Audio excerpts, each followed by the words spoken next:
Hello, everyone. I'm Adrian Sanabria, host of the Enterprise Security Weekly podcast and principal researcher at the Defenders Initiative. Welcome to this webcast sponsored by Silverfort. Joining me today is the CEO and co-founder of Silverfort, Hed Kovetz. How are you doing, Hed? Hey, great. Thanks for inviting me today. Yeah, excited about today's conversation. And that conversation is going to be about closing identity security gaps. Term I'm still getting used to, identity security. Seems like a term that should have been around for 20 years, but now it's a new trend. Uh, Yeah. so, few notes before we get started here. You'll see some blue bubbles down at the bottom of your screen.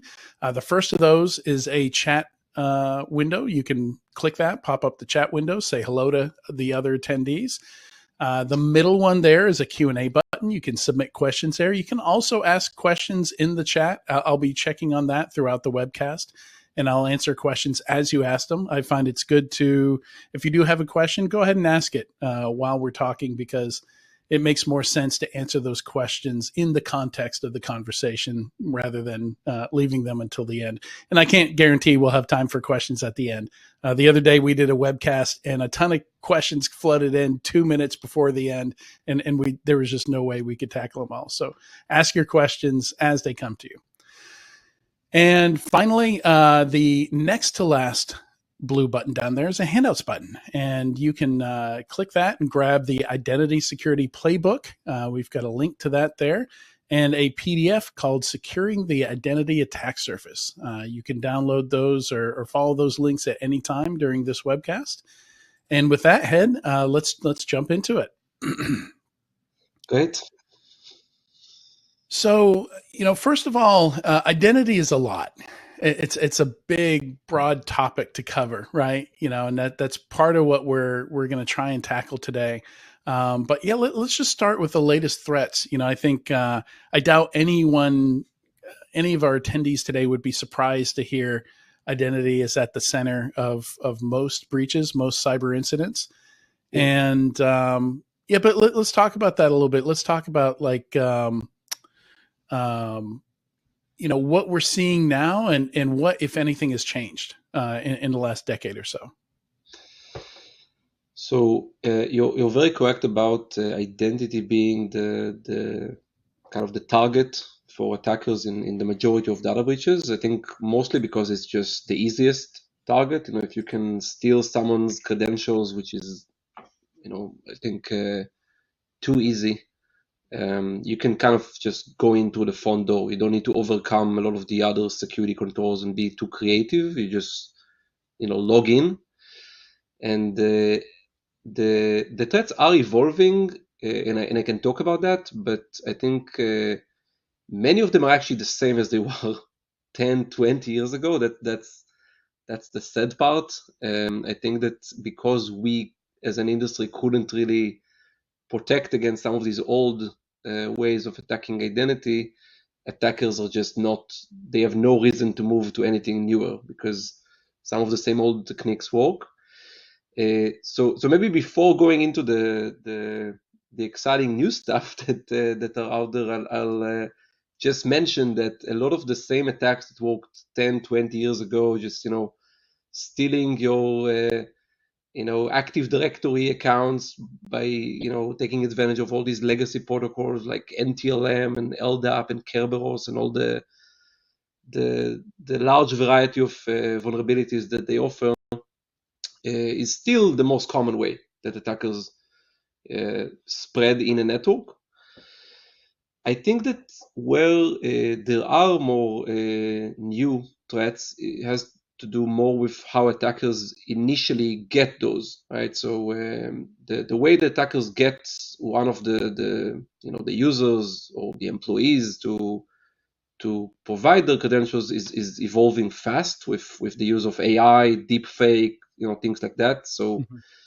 tricking someone into giving you their credentials is becoming it's scary. It's becoming really sophisticated. I'm even seeing it on our own company where people are trying to impersonate me, going to our employees, Right. and pretending like they're me. And those attacks used to be so obvious that it was ridiculous, and Yeah. they're getting better.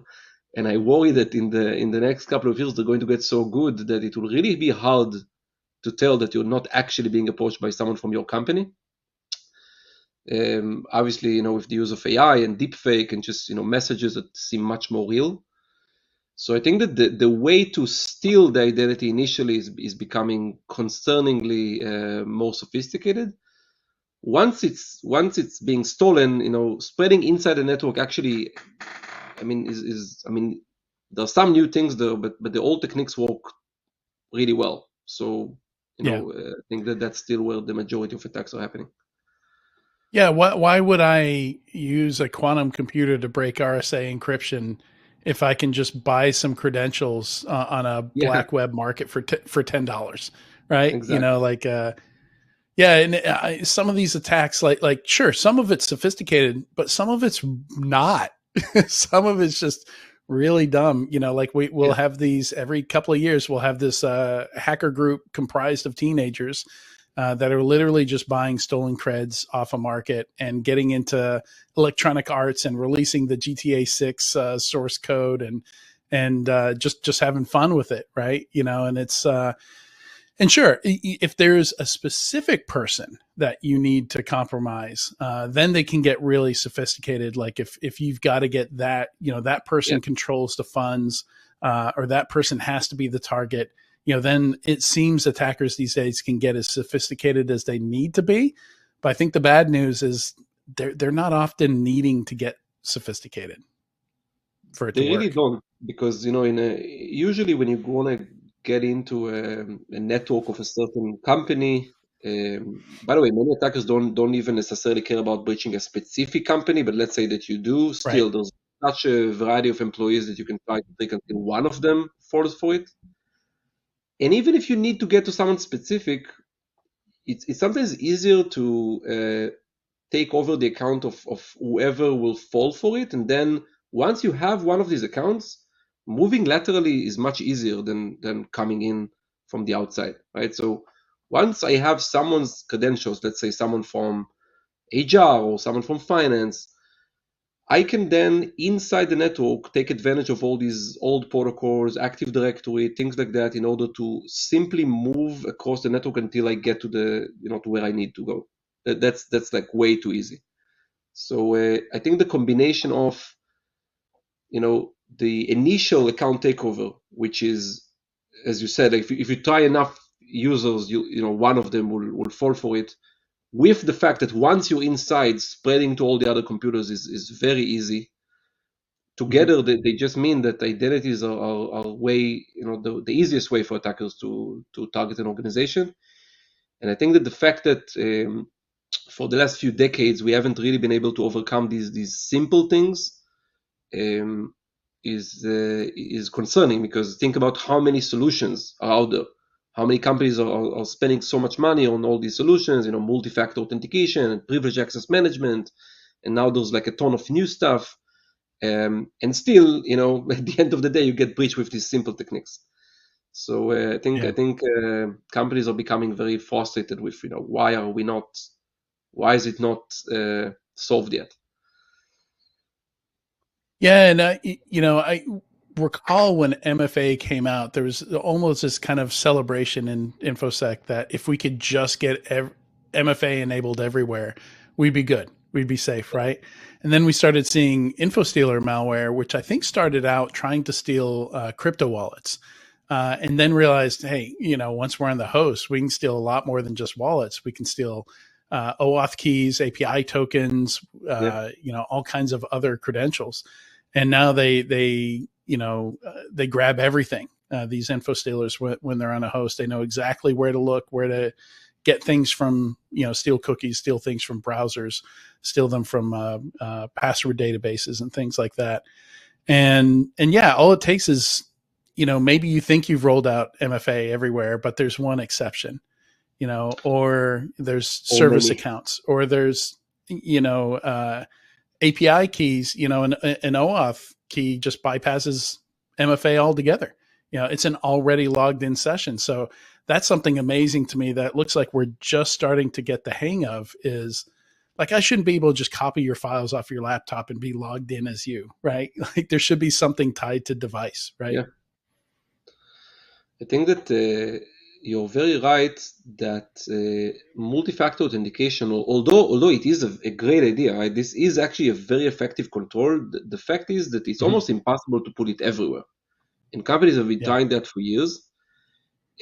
One of the things that was the most eye-opening for me when we just started the company, it was like, I don't know, 8 years ago, that we were talking to this company that they just got breached, like a large company in the US, and they were shocked because they had MFA everywhere. Like they actually went through the hard work of putting Mhm. MFA on every server, and they felt like they're so ahead of the curve. And attackers just logged into all these servers, and they didn't understand like what did they do wrong. And that I think was a shock for me to realize that even if you install MFA on all your servers, I mean, think about it. It will let's say that you even do that. You put agents everywhere, and they like replace Yeah. your Windows login with like MFA. Right now, you need MFA to log into that computer. But an attacker can simply log in a different way. They can log in with a remote PowerShell or WMI, or log into a shared folder on that server. Like there's so many ways you can log in to anything that Mhm. putting MFA on the front door but leaving all the windows open is just ineffective.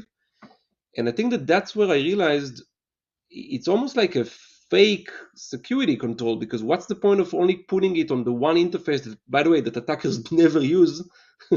Because as an attacker, I prefer to use the command line interface anyway. So that's I think for me at least was the realization of, okay, we have to somehow bring security controls to all the possible ways you can connect or authenticate to something. That's a really hard mission, but without that, it's as if you're protecting nothing, because the attacker gets to choose what to log into and how to log in. It's enough that you leave one blind spot, and that's how they get in.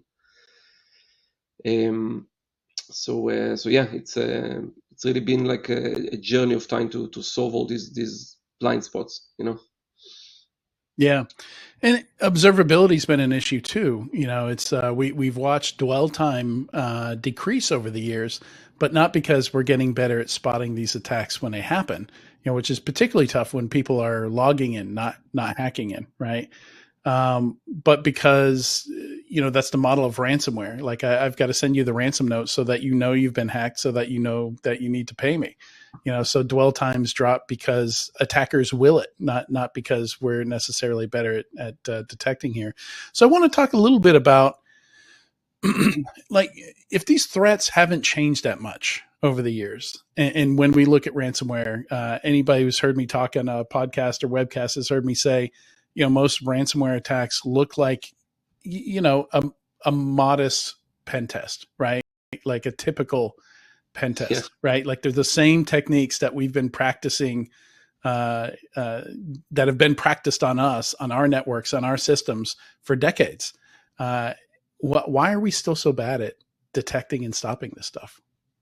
Yeah, it's a great question.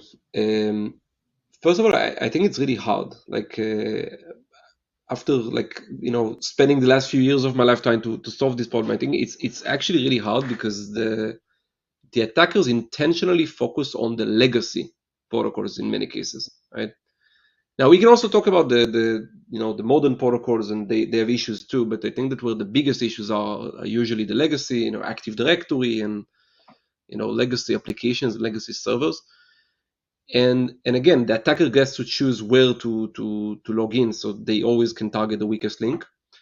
And securing those legacy systems is actually really hard because they weren't built for that. You can't modify them. Like they were built to support password authentication at best. I mean, don't even think just about like a Windows server, but think like legacy applications and in industrial control systems and databases and file shares and all kinds of things that were not really built to support modern authentication. And it's a challenge. Like, how do you even change the way that these authenticate in order to add modern things like multi-factor authentication or like other modern security controls? it seems at first like you would need to actually go and modify all of your different legacy systems, which no one can realistically do. At least it's not easy. And I think that because attackers only need to find one open window, they have a huge advantage, because we can go fix these things one by one, and we'll Yeah. figure out a way to do it for for this type of equipment and for this type of application, and the attacker just needs one of these interfaces to be open. So I think that's where at least we realized that we have to invent like a more generic approach. Like, it can't be about integrating with this specific application or that specific server. There has to be like a more generic way to protect any access, any authentication, whether it's legacy or modern. But that's a really challenging thing. Like, I can tell you about it a bit if you want, but that is really a challenge, because these protocols were just not built for that. Right. Yeah. Another thing is, I think that users here, I mean, many of them are educated, and they are like checking their MFA and and noticing phishing and so on. But the attacker only need one of them to mess up, to not do that. I mean, you're seeing attacks now where even if there was multi-factor authentication, the attackers convinced the user to approve it. Like, what do you do about that? Like, Yeah. it's Social one. engineering. Yeah. Yeah. Mhm. Yeah. Exactly. So yeah, these are tough problems, but I think that's where I think organizations should focus. And by the way, I think that's where a lot of organizations are focused right now. I think a lot of them understand that identity is kind of the last line of defense, because we live in a world where people are working from anywhere, and they can use any device, and that means that they can basically log in from a different place with their own device, and if they can prove that it's them, or if they are able to overcome the authentication mechanism and show as if it's them, then they're part of your corporate environment, whether you want it or not. So identity is sometimes the only remaining line of defense. So I think a lot of organizations are focused on it now. And the good news is that there is massive progress happening in this market right now. After years of pretty much everyone doing the same thing for a very long time and not much innovation, there's actually almost like a renaissance of progress in the identity security space, which is really exciting. Well, I think what's also interesting is we've known some techniques that work. Like least privilege has been around since the 70s. We call it zero trust now. And privilege management. But the concept's been around for a long time. It's just really hard to do, right? First you have to know what everybody needs access to, and then there's some concepts that we hadn't really adopted until recently. Like maybe there's something I need to do once a month that requires like the highest level of privileges. Maybe I shouldn't have those privileges for the rest of the month. That I don't need that. So the idea of disposable credentials and just in time access to things are starting to come in. And like we saw in the the U.S. telecoms getting hacked. I think in one of those cases, a single admin credential gave access to 150,000 pieces of network infrastructure across that telecom. Yeah. Like that level of access, that should be a red flag to somebody. That should be something you're actively trying to solve. Nobody should have that much access from a single username and password. Exactly. And I think that this has been very hard to achieve, because organizations don't know who need access to what, and they don't want to hurt the productivity. So nobody has the courage to remove permissions. In a similar way, we've been working on, for example, one of the things that we've been working on, because we think they're very important, is protecting service accounts, non-human identities. For years, people knew that those accounts are risky and you should protect them, but they were so afraid to touch them, even to just change their password or do any minor change, because who knows what's going to break, right? Who knows what other applications may be relying on them, and that will just break and everybody will yell at you. And it was safer to not touch anything. I've heard from organizations that spent years trying to like figure out for every one of these accounts what's going to break and what are the dependencies, and then very, very carefully touch it. And by the time they got to get approval to do that, that wasn't even relevant anymore, like that system. Yeah. It was just an endless process, and it's impossible. I think that like organizations have known for a long time now that this is important, but it's been one of the most complex tasks in cybersecurity identity, just because of how much it influences the users more than any other element of cybersecurity. And because it influences the users and their access and their productivity so much, people are just afraid to touch it. They're afraid to do anything that might hurt the access that people need to do their job. So security was neglected in a way. Yeah, I often hear this narrative that the goal was to not rock the boat, to not break things, and unless we're given some ability to try things out, and potentially break things, we can't get from fragility to resilience, right? And Yeah. resilience is a term everybody loves using now, but it seems like you need some permission to break things, hopefully in a controlled way, in a controlled environment, if you can, to be able to make these things resilient. Because otherwise, if we don't have permission to break things, when they do fail, they fail into worse circumstances. They fail when we're getting attacked and things like that. Like it's one of the reasons I've got this book behind me. I think this is a great read from everyone, and this is kind of, this kind of concept of chaos engineering, particularly with regards to security, uh, will get you kind of thinking in this way of, okay, like to get things resilient, we have to not only break things, but break it in every conceivable way, and be the first ones to do that, to understand how things fail so that we can make sure that they don't. Yeah, yeah, absolutely. And I also do think that there's a lot of progress now in the market with new approaches that allow for security to be applied with less friction, with less of breaking things, less chaos. Part of it is because of much better visibility, just making sure that you know exactly, where each account is being used and what systems are relying on it and what's going to be impacted if you touch anything, which wasn't possible a few years ago. And now there are great tools that can do that. I also think that there are modern approaches to how do you add security in a way that doesn't interfere with as long as the account is used the way it should.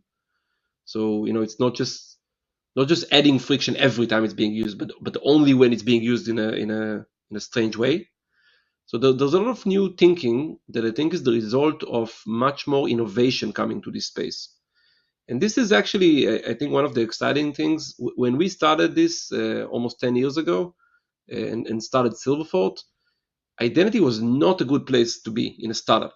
Like we went to investors, said we want to do something in identity security, and almost every investor told us this is just not a good place to be. Like it's a market full of old players. There's nothing innovative happening there.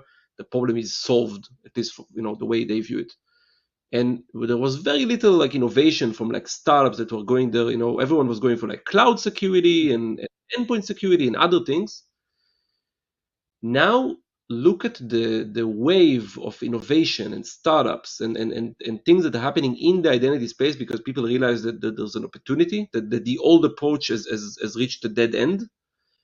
And this innovation is actually making things better. There are actually a lot of great ideas of how to do things better that just didn't happen for many years, because it was just the old vendors not doing much new stuff, and it was not attractive for startups and VCs to look at that space. And now it is. Yeah. So Yeah. yeah, it's And it's identity security. it's certainly, I think, reached that point where the market needs to be disruptive.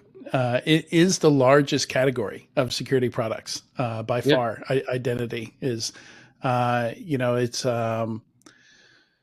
and a lot of it is legacy stuff. And I think this is something this is another trend that I've seen, where when the cloud came out, we started to see a lot of these new technologies. People started to move to SaaS. No more email servers on prem. We all now still we've all moved to Microsoft 365 or Google Workspace. Like it almost seems kind of crazy to run your own mail server in 2025. But at the same time, as we moved to using cloud and SaaS for a lot of things, I guess we assumed the old stuff would go away, like the stuff in our data centers and some of the legacy stuff, but it never really did. Cloud just in SaaS ended up being everything we were doing plus this. Like, okay, maybe we got rid of Exchange, but we still have AD, domain controllers on prem. That's still common. We still have file shares, Windows file shares on prem. We still have FTP servers and VPN servers, that are probably a decade old or older, some of the software and hardware there.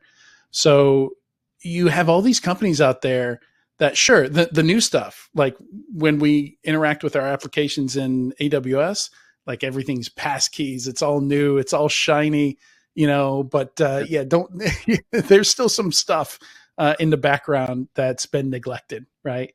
And I think that's one of the big problems here is these companies, when they get attacked, they realize, all that old stuff is connected to the new stuff. So just that's hoping that if they ignore it, then the attackers will hopefully ignore it also, and it's just not the case. Please just attack our new stuff. Yeah. Also, I think that organizations never realized that when they connected those environments and they configured it to have passwords syncing between them and all these things, that just means that now I can steal your AD password because it's so vulnerable, and then I basically have your cloud password now because it's synced. Yeah. And there's so much connectivity between these environments that if I just find the weakest link, I can get to all of them. That's what happened, for example, in the breach on MGM, right? They got into the on-prem, right, Active Directory, stuff like that, but then, got to Okta and to the cloud. Same happened in almost every big data breach. You always start from the legacy, you start from where it's easy, and then once you're there, it's so easy to get to the cloud. So the fact that the cloud was built securely is almost meaningless at this point, because that's not where attackers often log in from. They log in from the legacy, and then once you're in, you can get anywhere. So it's been I think a lot of people's hope that these modern technologies and standards will just eliminate the problems, and the reality is it just became a much more complex environment with just even more opportunity for attackers to find the blind spot.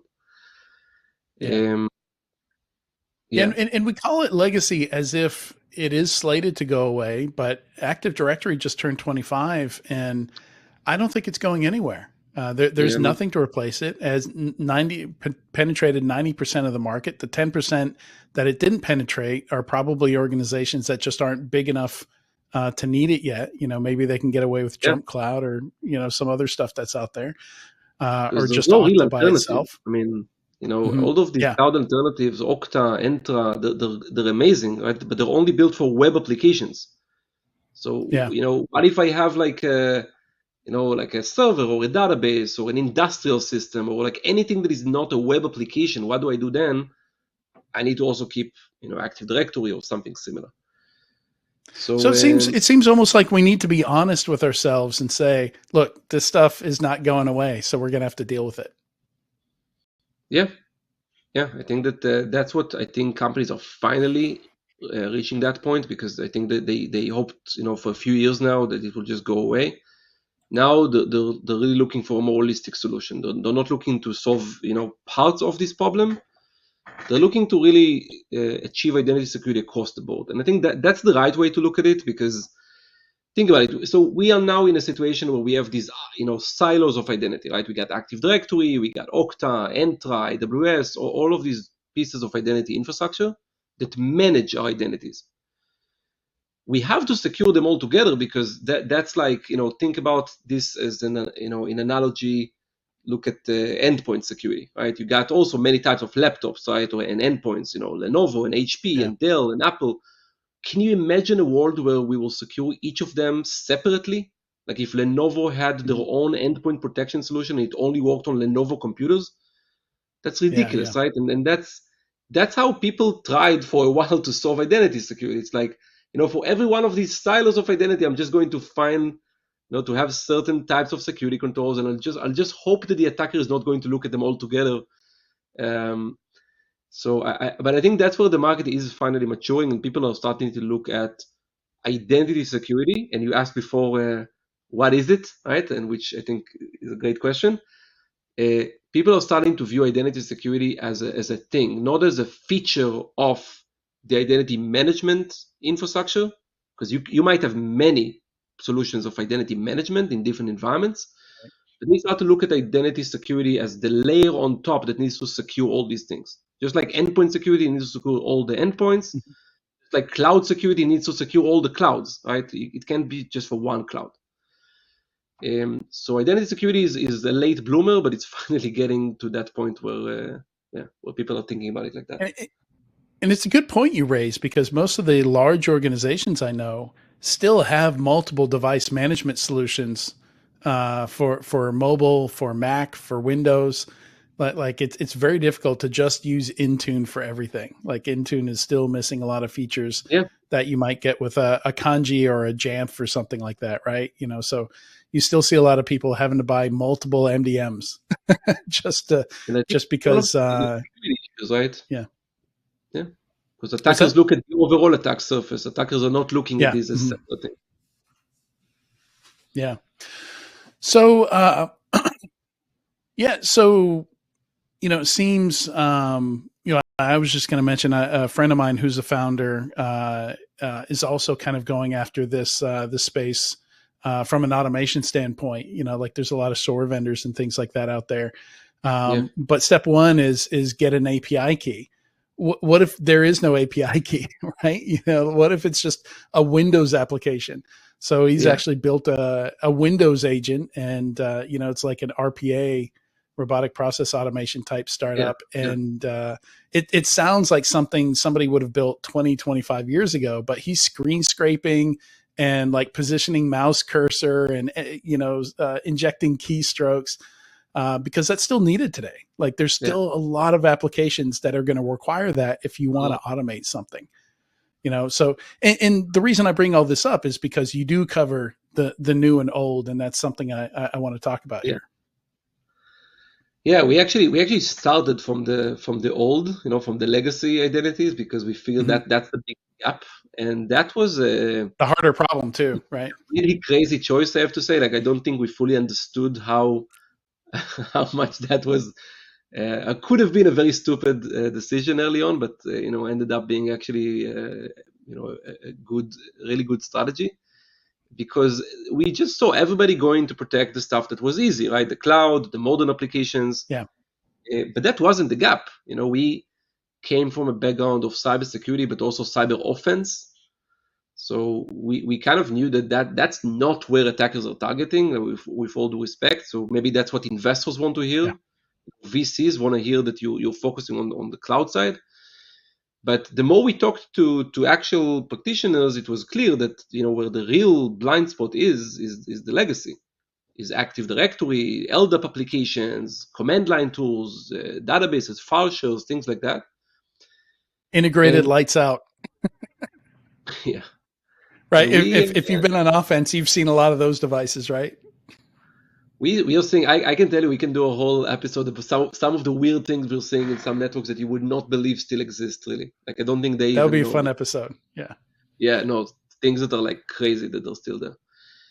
And I think that, what attracted us about that was we figured if we can solve this, we will have something that is really disruptive, like something that is really different, that will address a problem that nobody else is addressing. And if we fail, then at least we'll know pretty soon, right? Like that, as an entrepreneur, I was mostly worried about being in the middle, like, having like an okay company that kind of struggles, but maybe lasts for 10 years and it's not clear where it's going. That was my real fear. I wasn't afraid of like failing within 2 years and going to do something else. That was a risk I was willing to take. So I kind of liked this bet. It's like, hey, we're going to solve a problem that is super complex, but if we solve it, that will be huge, and if we don't, then we'll just hit a wall. Okay, it's impossible. And people told us it's probably going to be impossible. By the way, the reason is because all of these systems obviously are not built for any modern identity security. And as you said, there's no API. Active Directory doesn't have an API. LDAP, all of these things don't have an API. We didn't even realize at the time that the problem is even bigger than that, because once you start getting in there, those protocols are so ugly that even just trying to process them is like full of funny surprises. And it took us a couple of years. Like we worked for a couple of years to figure out how do you really connect into these legacy identity systems and not only see what's going on but also intervene.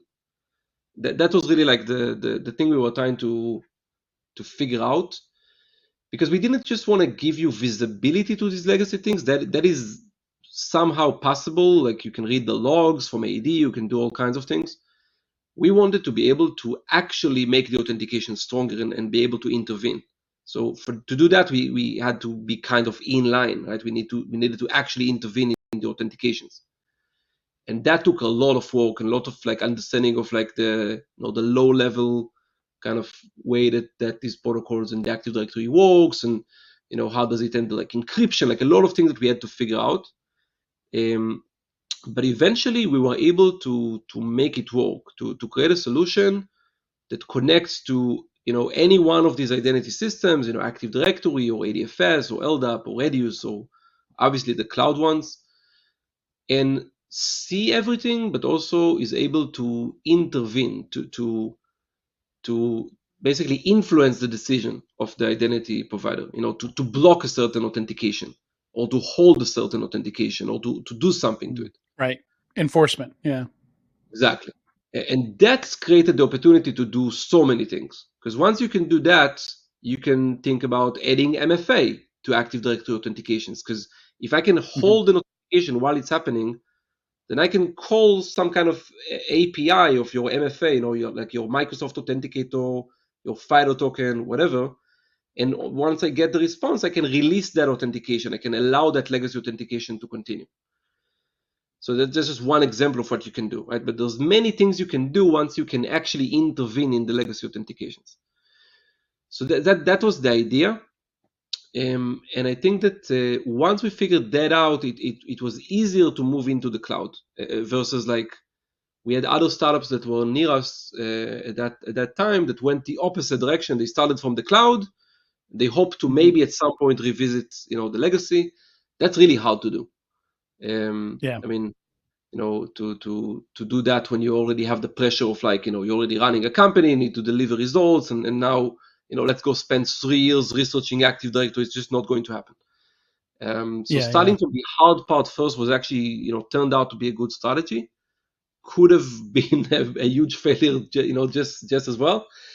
But but luckily it worked, and it created a huge opportunity to do something different.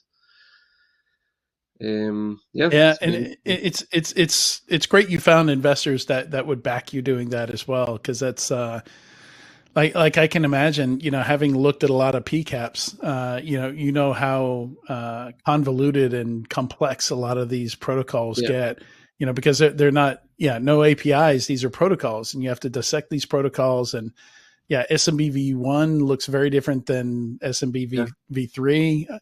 RDP was in the clear at one point, and then went with encryption, and with authenticating with AD, there's so many different authentication protocols you can use. Kerberos is very complex.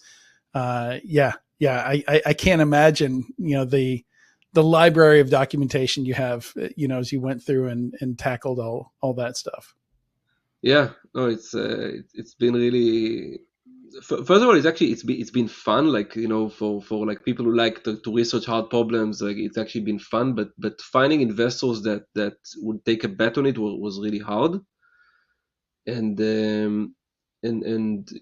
some of these protocols have so many complexities and nuances that that took a long time to figure out. But what encouraged us was knowing that if we will figure it out, it will be very defendable. To really be hard for anyone else to replicate. And until today, no one else can really do everything we do to that same degree. And that created a huge momentum for us eventually. Once it was working, once it was scalable, we have the biggest companies in the world today using this product, and that is the result of so many years of hard work without really seeing will it be possible, will it even work, will people even want it. Like it was a slow start, like a long journey, but the good thing about choosing that kind of path as an entrepreneur is if you actually figure it out, then you have something really special that will become big, and that's where it's going now.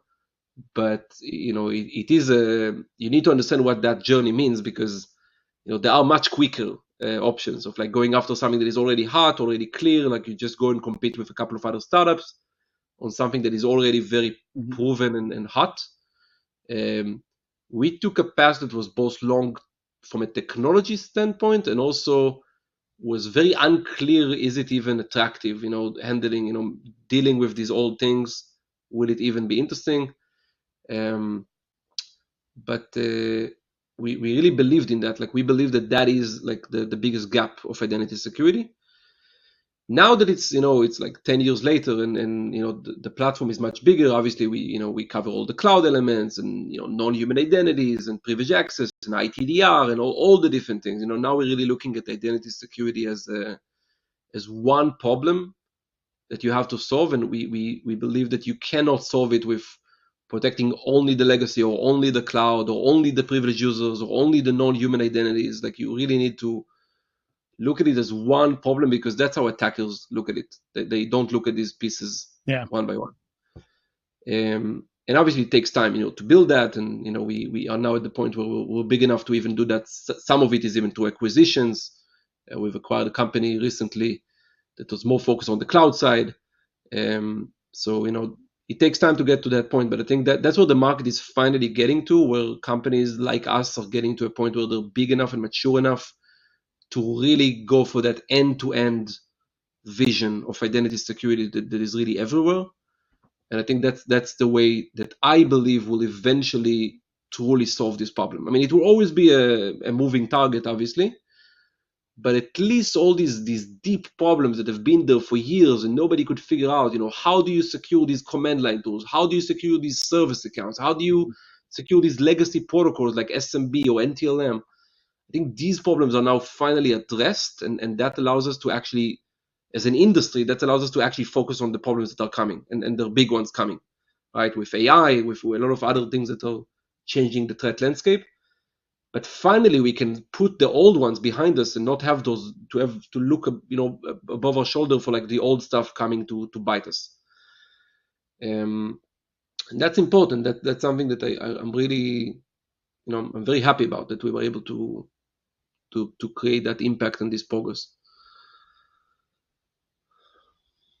Yeah, and I think that kind of brings us full circle, right? Because the attackers don't care how new or old the thing that gets them into your environment is. They just care about getting into the environment. Yeah. But we have this kind of it's interesting because a lot of times when I do webcasts like this, we're talking about new stuff. We're talking about generative AI. We're talking about agentic this and that. But I also do a lot of advisory work with enterprises. So I'll go from talking about agentic AI to talking to a 60-year-old company that's just run their first vulnerability scan ever. And they're like, oh my God, there's so much stuff. Like, how do people deal with this? And that is the reality, is that there's this kind of iceberg model going on where the stuff we talk about is above the water, but there's all this stuff that never went away that we're not talking about, that are unsolved problems. And again, like it kind of goes back to funding. We need more investors willing to solve the problems with that below the waterline type of stuff. It doesn't sound sexy, but that's how people are getting hacked. That's how, people are getting broken into.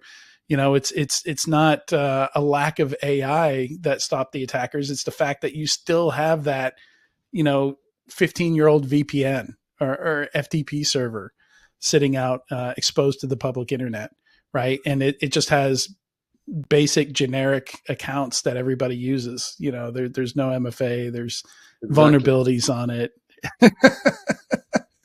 Like Exactly. where's It's our funny. VPN FTP server solutions?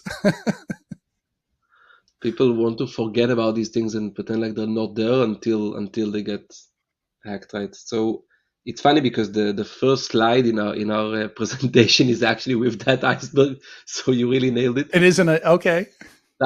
Such a cliche, but it's a really good illustration of this problem. Yes, you have all these identities that you can secure, but then so much technical debt in every company, even in new companies, even in modern companies, where these protocols, the RDP and SSH and LDAP and and NTLM and SMB and so many things that are really difficult to secure. And again, the attacker is the one who gets to choose how they connect to your systems. So it's but don't get me wrong, there are a lot of interesting things happening that are more on the like forward-looking side. Just to give you an example, you mentioned agentic AI.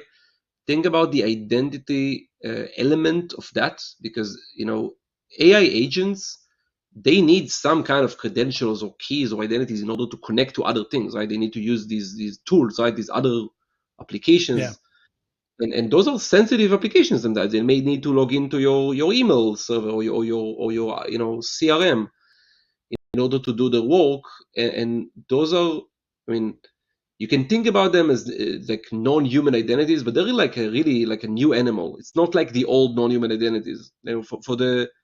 For the non-human identities we had until now, you could take an approach of, okay, we will learn where they're being used, and we will figure out automatically that this service account is used from system A to system B every hour. And once we learn that, we'll apply some kind of zero trust policy that only allows it to be used from A to B, right? That is part of our approach to protecting these service accounts, for example. And that's a really effective approach for protecting regular non-human identities. They're predictable, they're doing the same scheduled thing. And if you can learn that at scale and you can apply those controls at scale with this enforcement, you really make sure that nobody can abuse them to spread in the network. They can only use them to log in from A to B. That's really effective. AI agents are different because they might do unpredictable things and different things every day. You can't fully expect like what exactly they're going to do. But it's also not like a human, because it can't really do MFA. It can you can't also apply the human security paradigm on it. So we need a new approach for protecting identities and access of agentic AI, and that's like one of the really interesting things we're working on right now. There's a lot of exciting things that you can actually do, like without revealing too much yet. There's actually a lot of exciting opportunities there that weren't possible with any other type of identity, and now with this they actually are. I think it's by the way, the challenge there is the opposite of the challenge we had early on in this company, is that it's very innovative, but you can barely find companies that are mature enough with agentic AI in order to even right, find test it out, the first customers. Yes, design so partners. Mm-hmm. yeah, like the first, who are the first customers of this? People are barely, even figured out their strategy with AI agents. So, can they really talk now about protecting identities of them? But we're building this ahead of the market because we really believe that this is going to be a huge problem. Yeah, it's good. It's great. Yeah, because I imagine like for agentic AI to be useful, you want it to have as much access to data and systems as possible, because you don't know what people are going to ask or what people are going to need. Like the more you zero trust an agentic AI agent, the less useful it becomes, right? So how do you Yeah, handle that? How do you deal exactly. with And that? then, and going back to what you said in the beginning of this conversation, talking about least privilege and why do we give people so many permissions? Now we're going to have these AI agents that we can barely understand what they're doing and why they're doing it, and we can barely trust them yet. Have access to all of our systems because that's what they say that they need. The vendors say that they just need everything. And now, how are you going to be sure that they're not going to access things they shouldn't, do things they shouldn't? Maybe somebody will just compromise their credentials or trick them. think about it's funny, but think Yeah. about the potential to Yeah. do social engineering to AI agents, right? There's so much new risk, and it's forgive me for being excited about it, but there's actually like a lot of Yeah. interesting things there that are really I mean, for me it is really exciting to leverage these new opportunities, because there are also so many things that you can do to protect identities of AI agents that you couldn't do with humans, right? Because the humans, Like what's an example without revealing too much of what you're I mean, building? think about just as an example, with a human, you can't bother the human too much, right? Because they'll just complain that they can't do Oh, their okay. job. With an AI agent, maybe you can, right? And and also, as opposed to We'll a find out. static non-human identity, Well, to as opposed to like a static scheduled task or a service account, here maybe there's something a bit more interactive, right? Because you're not just looking at something static, you can maybe potentially interact with it. There's just a lot of new opportunities that are interesting, and I think that the market is obviously not mature enough to even know for sure how these agents are going to be really used in some companies, but we have to move fast, because this is moving fast and it's not going to wait for anyone. yeah. You know, CISOs and security practitioners are going to be under massive pressure from their management, from CEOs and boards, to just approve the use of AI agents no matter what, because the impact on the business is so big. And Yeah. it's going to be, whether you're ready or not, we're going to approve this use of agentic AI, because the Yep. business impact is massive. So you better be ready, because we're going to do it anyway. And that's just going to Yeah. create huge pressure at a speed that I don't think we've ever seen in cybersecurity, to have to come up with a solution to a new problem that barely just, it just Yeah. appeared, and Barely we have to exists. solve it right Right. away. Yeah. We have to solve it right away, because Yeah. nobody's waiting for us. Yeah. Yeah. No, I do a lot of advisory calls on AI as well. And that is I have that conversation every day where like at least these companies have put together these kind of like AI working groups internally, like usually somebody from legal, somebody from security, somebody from IT, like you've got representatives from different parts of the business, that try to advise and say, yeah, we think we're ready to go ahead with this. But yeah, to your point, all it takes is a competitor to find some good results with agentic AI, and you've got to do it. Once we Like start hearing nobody about wants more to be companies, Blockbuster, right? yeah, exactly. Once we start hearing about more companies that achieved phenomenal improvement of their efficiency and their competitive advantage with the use of agentic AI, the pressure on the security team is going to be just massive to just approve it, even if we don't fully understand the risk, even if we're not fully ready with the security controls. So we better be ready. That's just the only thing we can really do. So as a company that is really, as we view ourselves as like the a leader in identity security, the kind of the most complete platform. We really want to be ahead of it, and we really want to be the first company that has a full answer to this problem, including agentic AI. Just as part of wanting to protect every type of identity and access, right? Humans, machines, privileged, non-privileged, on-prem, cloud, modern, legacy. We want to protect everything. So that's I think going to be a big part of it, and yeah, even like looking for companies to partner on this that actually have those problems and want to solve them. So if anyone's listening and actually want to solve some of these type of challenges and is at the point of maturity of actually having agentic AI, would love to connect, because there's actually so much opportunity to innovate right now and be part of it. But yeah, there's just in general so much stuff happening in identity right now. I think there's more happening just in the last year or two than the previous 20. Just in terms of innovate, like real new thinking, right? New paradigms of like how do you secure identities. Finally, after after Yeah. uh, after not evolving much for a while. So, if anyone has any questions, we got a few minutes left. You can try to get them in and we'll try to answer them. Also want to remind you we've got two handouts. One is a link to the identity security playbook. The other is a PDF securing the identity attack surface. We had at least one person have trouble getting to that PDF. In that case, we'll just email it to you. So let us know if you have any trouble accessing that.